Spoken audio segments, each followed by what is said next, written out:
दोस्तों, आम तौर पर सांप का नाम सुनते ही मन में डर पैदा होने लगता है, लेकिन हिंदू धर्म में नाग को पूजनीय माना गया है। भारत में प्राचीन काल से ही नागों की पूजा की जा रही है। तो दोस्तों, आज हम नाग नागिन के बारे में ही बात करने वाले हैं। लेकिन दोस्तों, वीडियो शुरू करने से पहले आप हमारे चैनल को सब्सक्राइब जरूर कर लीजिएगा। चलिए दोस्तों, जानते हैं नाग नागिन के बारे में। दोस्तों, यूपी के गांव में जब इच्छाधारी नागिन ने दिया एक बच्चे को जन्म, परंतु गांव वालों की इस गलती पर इच्छाधारी नागिन ने जो किया, जिसे देखकर गांव वालों के पैरों तले जमीन खिसक गई। ऐसे में दोस्तों, जरा सोचिए कि इस नागमणि में कितनी शक्तियां होंगी, और अगर यह किसी इंसान के हाथ लग जाए तो वह इंसान बहुत शक्तिशाली हो जाता है, जिससे वह जो चाहे वह कर सकता है। लेकिन दोस्तों, नागमणि को साधारण इंसान हासिल नहीं कर सकता। यह केवल इच्छाधारी नाग नागिन को कठिन तपस्या के बाद महादेव से प्राप्त होती है, क्योंकि नाग नागिन महादेव शिव को ही अपना आराध्य मानते हैं, और उनकी हजारों वर्षों की कठिन तपस्या से भगवान शिव खुश होकर उन्हें नागमणि देते हैं, जिन्हें इच्छाधारी नाग नागिन को संभाल कर रखना होता है। लेकिन दोस्तों, अगर कोई नागमणि चालाकी से चुरा ले तो उस व्यक्ति के साथ क्या होगा, आइए जानते हैं आज की इस वीडियो में। क्योंकि दोस्तों, तब क्या हुआ होगा जब इच्छाधारी नागिन ने दिया एक बच्चे को जन्म, और व्यक्ति की एक गलती के कारण इच्छाधारी नागिन ने उसके साथ जो किया सुनकर लोगों के होश उड़ गए। दोस्तों, यह चमत्कारी घटना है यूपी के एक छोटे से गांव अकौना की। दरअसल यह घटना घटित हुई मनीष जी के साथ, जो करीब आज से 5 साल पहले एक साधारण एवं गरीब किसान का जीवन व्यतीत करते आ रहे थे। वह अक्सर जंगल में अपनी बकरियां चराने जाया करते थे और खेतीबाड़ी का भी काम करते थे।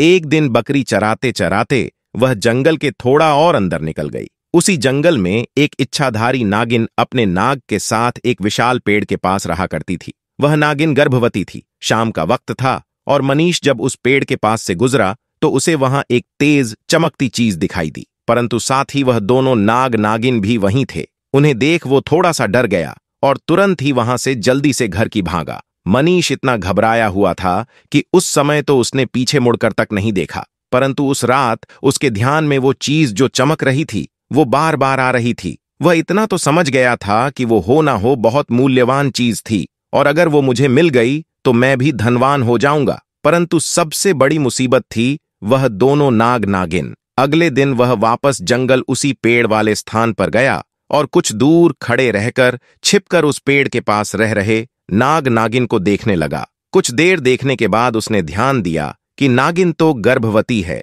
वह उस रात घर आकर सोचने लगा कि यह अच्छा मौका होगा। जब नागिन अपने बच्चे को जन्म देगी तभी वो नागमणि चोरी कर लेगा, क्योंकि उस समय नागिन कमजोर होगी। बस नाग को मारना होगा। दोस्तों, कहते हैं अगर किसी नाग के मुंह की तरफ गोबर मार दिया जाए तो वो अपना होश खो बैठता है। अब मनीष हर रोज गोबर लेकर उस विशाल पेड़ के पास छुपकर सही मौके का इंतजार करने लगा। एक दिन वो मौका भी आया जब नागिन अपने बच्चे को जन्म देने वाली थी। तभी चुपके से मनीष ने नाग के मुंह पर तेजी से गोबर मारा और फिर एक बड़े पत्थर से नाग को मार डाला। फिर उसने नागिन और उसके बच्चे को भी मार डाला और उस मणि को उठाकर जल्दी से घर की तरफ निकल पड़ा।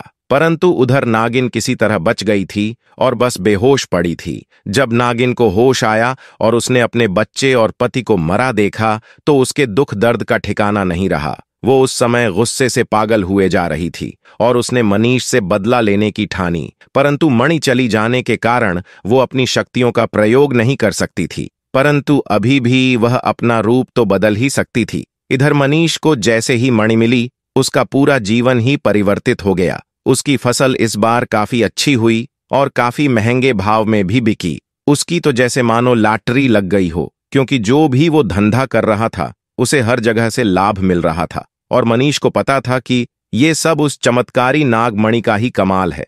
गांव में हर जगह उसका नाम था। मनीष के इस रुतबे को देख एक अच्छा रिश्ता मनीष के लिए उसके पास ही के गांव से आया और रोहिणी नाम की एक सुंदर स्त्री से उसका विवाह संपन्न हुआ। रोहिणी अपने पति मनीष को बहुत प्यार करती थी और बहुत इज्जत देती थी। दोनों एक दूसरे का कदम कदम पर साथ निभाते। उनकी जोड़ी गांव में मिसाल बन चुकी थी। उधर नागिन भी एक पुरुष का रूप धारण कर गोपी नाम से मनीष के यहाँ उसका मुंशी बन गया और मनीष का विश्वास जीतने लगा। मनीष भी गोपी के व्यवहार और वफादारी को देख उसे अपना भाई समान ही मानने लगा। एक दिन रोहिणी अपने पति मनीष के पास आती है और बताती है कि तुम पिता बनने वाले हो, मैं गर्भवती हूं। यह सुन मनीष की खुशी का ठिकाना नहीं रहा। उस दिन वह खुद अपने मुंशी गोपी के पास गया और बोला कि देखो गोपी, मेरा कोई भाई नहीं है, परंतु जब से तुम्हारा साथ मिला है तुम मेरे सगे भाई से भी कहीं अधिक बन चुके हो। आज मैं बहुत खुश हूं, इसीलिए आज मैं अपनी पत्नी और तुम्हें एक खास जगह ले जाना चाहता हूं, क्योंकि मेरा इस दुनिया में तुम लोगों के सिवा कोई नहीं है। और वो अपनी पत्नी और गोपी को कार में बैठाकर गांव के एक कोने में ले जाकर कार एक छोटी सी कुटिया के सामने रोकता है और बताता है कि जब वह छोटा था तब इसी कुटिया में उसकी मां की जान उसे जन्म देते चली गई थी। उसके पिता तो पहले ही गुजर चुके थे। तब एक बूढ़े बाबा ने उसकी मां को वहीं दफना दिया था और मनीष को उसी बूढ़े बाबा ने पाला था। मनीष बताता है कि जब भी उसके साथ कोई बुरी घटना होती या वो दुखी होता है तो बस वो इसी कुटिया के पास चला आता है। यहां उसे एक अनोखे सुकून का एहसास होता है। मनीष आगे बताता है कि आज तुम दोनों को मैं इसलिए यहां लाया हूं क्योंकि तुम दोनों अब मेरी जिंदगी का एक अहम हिस्सा बन चुके हो।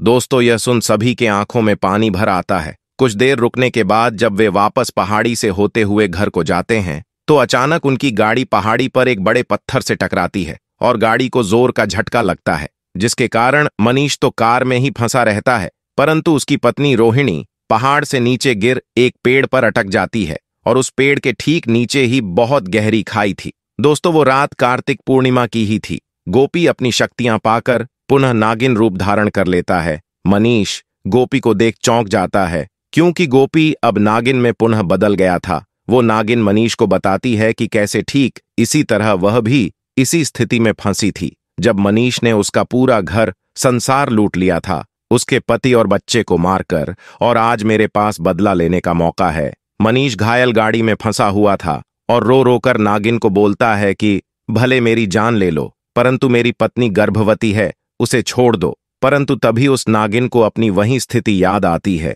कि क्या होता है जब कोई अपना छिन जाता है। ये जिंदगी का सबसे बड़ा दुख होता है। नागिन ने मनीष का उसकी पत्नी के प्रति सच्चा प्यार देख उसे माफ कर दिया और रोहिणी को उस पेड़ से निकाल बचा लिया तथा दोनों को हॉस्पिटल छोड़ खुद वापस जंगल में उसी विशाल पेड़ के पास चली गई। जब मनीष हॉस्पिटल से स्वस्थ होकर अपनी पत्नी के साथ घर वापस लौटा तो उसे अपनी गलती का एहसास हुआ और उसने जाना कि उसने कितनी बड़ी गलती करी है। वो नागमणि को लेकर उसी विशाल पेड़ के पास गया और उस पेड़ के पास उस नागमणि को रख फूट फूट कर रोने लगा और शाम को वापस घर आ गया। दोस्तों, ऐसा माना जाता है कि इच्छाधारी नागिन के पास एक ऐसा रत्न होता है जो किसी हीरे से भी बहुत कीमती होता है। इस रत्न को नागमणि के रूप में पहचाना जाता है। जिस भी नाग नागिन के पास नागमणि हो उसे बहुत शक्तिशाली माना जाता है और वह जिंदगी भर उसकी रक्षा करते हैं। इसके अलावा ऐसा भी माना जाता है कि जिस इंसान के पास नागमणि हो उसकी किस्मत बदल जाती है और उसे कई अलौकिक शक्तियां प्राप्त होती हैं। दोस्तों, कभी कभी इंसान लालच में इतनी बड़ी गलती कर बैठता है कि फिर उस गलती को कभी भी ठीक नहीं किया जा सकता और बस अंत में पछतावा ही रह जाता है। आपको ये घटना कैसी लगी हमें कमेंट बॉक्स में जरूर बताएं। साथ ही वीडियो को लाइक करें, शेयर करें और चैनल को भी सब्सक्राइब जरूर करें। धन्यवाद।